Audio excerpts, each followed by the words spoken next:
We're all familiar with Parents' Nights Out programs. We're going to be talking to the owner of one and how he's pivoting with COVID-19. That's just ahead on the Jeff Crilley Show. Are you pivoting? Many are predicting that the worst is yet to come, which is unfortunate, said one person here.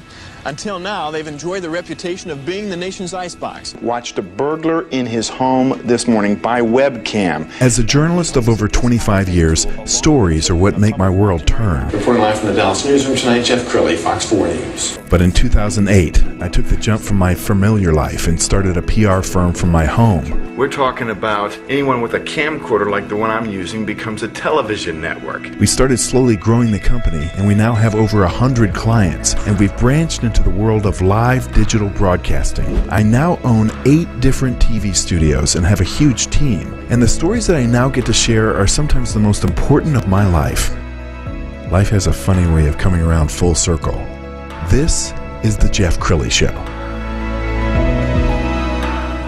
Well, if you've watched this show any length of time, you know that I love to feature entrepreneurs on the show, and I want to introduce you to a new friend, Dale Oakes. He is with Planet Kidz, and yes, sir. You're an entrepreneur from way back, 1989 is when you started this. Yes, sir, 1989, yeah. Tell us about the growth of the company.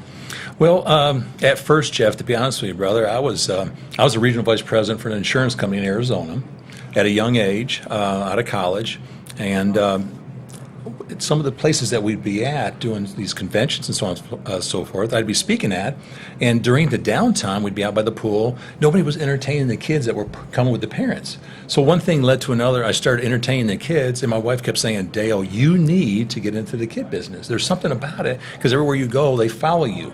So we made a leap of faith, and we moved from Arizona to Texas, out to Rockwall, Texas, and I negotiated a situation with a health club on a Friday night. And so we opened up our doors in November of 1989, and it took me about 6 weeks, but I built it up to 550 kids coming every Friday night. Wow. And then one thing led to another over the years period of time. We started expanding to where we've helped over 5 million kids come through the doors of our program in almost 31 years. What a blessing, to be honest with you, brother. Yes, it is. Yeah. And you have a really cool concept. We found a YouTube video. We want to play that right now.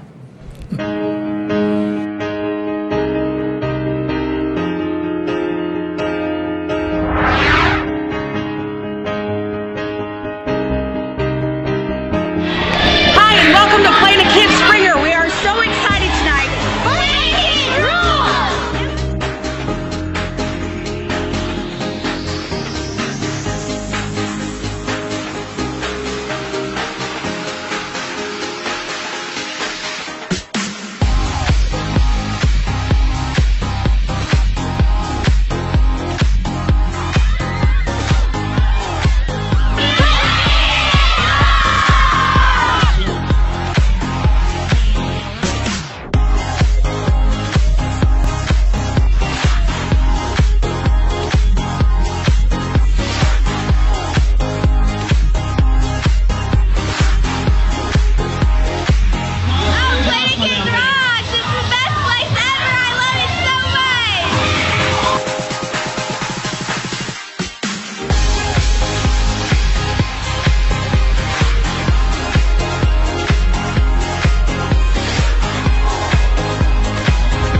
Wow, a lot of energy. And you told me before we went on the air that you have a history in television. Tell everybody your history in television. Well, I was fortunate enough to work with Mr. Peppermint Show back in the early 90s. Legendary show. Yes, it was a legendary show. I also got a chance to work with the Morris brothers at Casey Fox and Fox 33 with the two nerds. They were great to work with.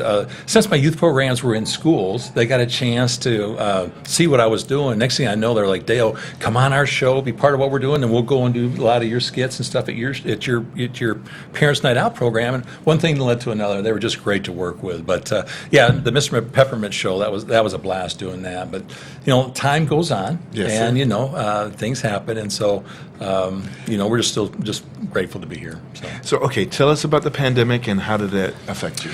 Well, since I have all of our programs now working with school districts as a Parents Night Out program, we use a lot of the elementary schools or the middle schools on Friday nights or Saturday night from usually 7 in the evening until about 10:30 or 11 o'clock. And in March of this year, we were having a great banner year, Jeff. The kids were coming out of the woodworks. Parents were loving what we were doing, having a place for these kids in a safe environment, because we have an off-duty officer at every location. And then all of a sudden, March hits, and you have over 7,000 parents a weekend that count on your program being open. And then all of a sudden, the school districts start calling my office saying, Dale, you can't be open. You can't be open. So we're starting to close down. And now, since March of this year, we've been closed. And now they're telling me it may be January of 2021 before we can reopen. Really? But it seems like it's more needed now than ever before. It is.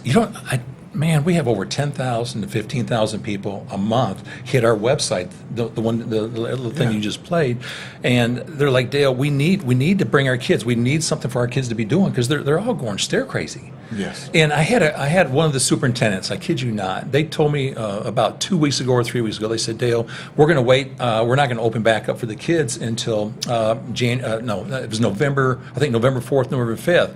And I asked them point blank, I says, well, what does that have to do with the pandemic? Right. I said, so are you waiting until the election to be over with before you open back up? Well, we're not saying, but we're going to wait. And I'm going, you're kidding me. So you're using the children right now, our precious children right now, as pawns. Right. Because they're going, we're just not going to take the risk. We're still going to do online training or teaching. And I'm going, but then I have other districts that call me and say, Dale, we've opened back up, but we only have 5 to 10 kids per class. Well, these parents are hurting right now. Yeah, they need you. All over. I have people from Atlanta, from Vegas, from Dallas, all the way down to South Texas, Florida, that we have programs that work in these areas. They're dying for these kids to have something positive to do. You've got more drugs happening right now, suicide taking place, alcohol problems right now, because they don't know how to handle the kids in a situation where we're together 24 hours a day. Yes. And it's crazy. It is crazy. You also have a philanthropic arm. It's a 501c3. Yes, sir. Tell us about that. Well, the Communities for Kids is kind of an umbrella. My wife and I started the Communities for Kids in 1997 as a way to scholarship these children. We have so many children that may come. We may have 5,000 kids come through our program this weekend, but then the principals will reach out and say, Dale, we've got this family or this family that says they can't afford maybe $10. Right. They can't afford $5 for the concession stand. So what we'll do is we'll honor maybe 200 scholarships a weekend to families so they can bring your kids to our program, and we'll take them free of charge. And matter of fact, here's tickets for the concession stand, and let's get you into a safe environment. And that's what we want to do. It's controlled, safe environment for 4 hours of fun, crazy stuff. So, wow. Well, yes, Dale, I'm going to say a prayer for you, and we're going to send positive vibes your way that, yes, sir. that you come out the other side intact. We're going to put the website up so people can get in touch. Yep. Planet Kidz with a Z.org is Yes, the sir. website. Dale Oaks, thank you for being on the show. What an honor. Thank you, sir. You bet. Appreciate it. And that's it for now. We'll see you next time.